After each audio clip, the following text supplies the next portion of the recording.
Hey YouTube, back with another video today, and today I wanted to talk to you guys about the stock market and where it is right now. Currently, I haven't been around for a couple days, so I'm sorry about that, but I wanted to talk to you guys about something that's really important because I think we're getting a little bit of a pullback right now. The stock market is doing a little bit of a drop, and I think some of you might be thinking you might be catching a falling knife.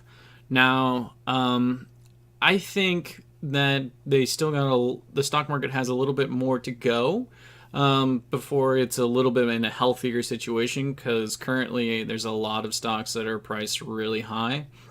Their PE ratios are really, really high. With that being said, this could be a buy-in opportunity for you. I can't give you exact time and when you should be buying for it. I'm just saying that be prepared that if you had some money sitting on the side, you might want to have it ready here pretty soon, because we're seeing quite a bit of a drop.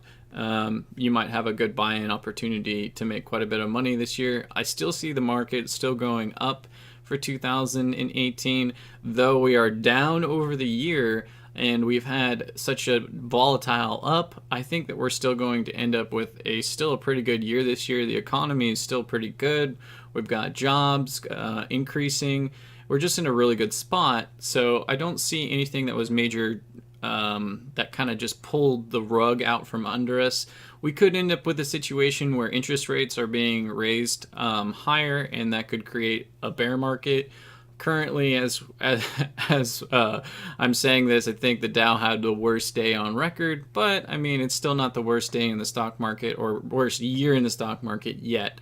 And I just want you guys to be prepared. I wanted to do a video today, and I also kind of wanted to talk to you guys about my stock picks for 2018 part 1. I have quite a few stock picks, but these are the ones that I really wanted to talk to you about. Some people out there might totally disagree with me, and I'm up for debate. So Yamana Gold, this is a gold mining company. They do silver and copper, and they have quite a few mining operations.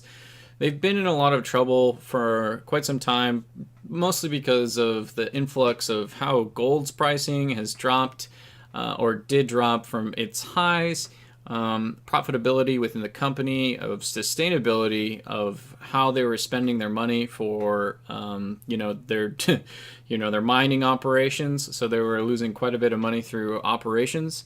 So there was that.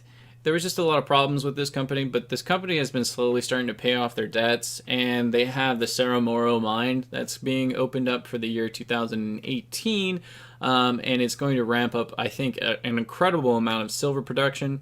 With that being said, that also kind of ties into the stock market as a whole.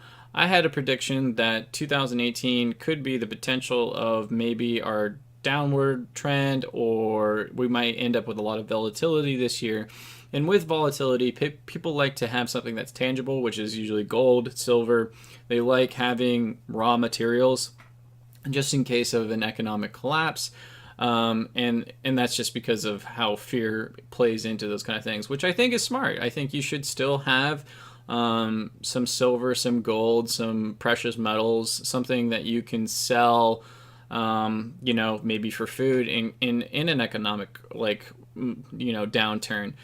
If you look at how bad the Depression really was, I'm not saying that this is going to happen, but if it does happen in our lifetime, it was really bad. People struggled to survive, and I think that's a really important thing. A lot of people would lose their jobs, unemployment would reach like 25%. We just don't want to end up in that kind of situation, but I think having a little extra gold and silver on the side, which I currently have a little bit of gold and silver on the side just in case of those kind of things. So with that being said, I think Yamana Gold's going to go up, and I think they're going to be producing a lot of silver this year. With that, up goes the stock. And, I think that's going to play well into 2018, 2019. And we'll see what goes on from there. But this is a 2-year play stock for me. It's priced in at a pretty cheap amount. I think it's $3.25 a share. It's priced probably that way mostly because of how unprofitable the company has been for some time. So I think we had a little bit of surprising quarter in quarter three. We might end up with a little bit of surprising quarter in quarter four, and we might start moving back into profitability, which would raise the stock of this company. And it did see a 28% increase, I think, from December until now. So, that's pretty good. It's people probably not a whole lot of people had a lot of money set on the side for this company because it's just one of those ones that it's kind of a penny stock, and it's one of the few penny stocks. Actually, it's the only penny stock that I own. Intel, I really like Intel. They've made CPUs for a long time. I use their CPUs. They've got great things. They're going into a lot of things, and I can see Intel really branching out. When two competitors are working together, Intel and AMD, if you don't know, are kind of working together on some things right now. When two competitors are working together to combat like another company, and currently that's kind of Nvidia at this point, I think it's good business. It's good for me because I think that Intel has the capability to really push back, and I think they will. So Intel is just a big company, and it's pushing back a little bit, and I think it's going to continue to push back. And with quantum computing coming in the next 10 to 20 years, I think it's a really good buy right now. Especially also with artificial intelligence as a play, I just see that Intel could be alongside of Nvidia on that point as well. Micron, this is a value investment company, and I'm curious to see how things are going to play out with the memory and NAND memory and SSDs for this company. They've made a lot of money from these kind of things, and there was a shortage back in 2017, and so they made a killing. I still think that they're still going to make a lot of money. I just think that their growth is going to slow down a little bit because not as many people are going to be buying those things. So with that being said, I still project this company is probably going to go up in value, but it's not going to go up as much as people are expecting.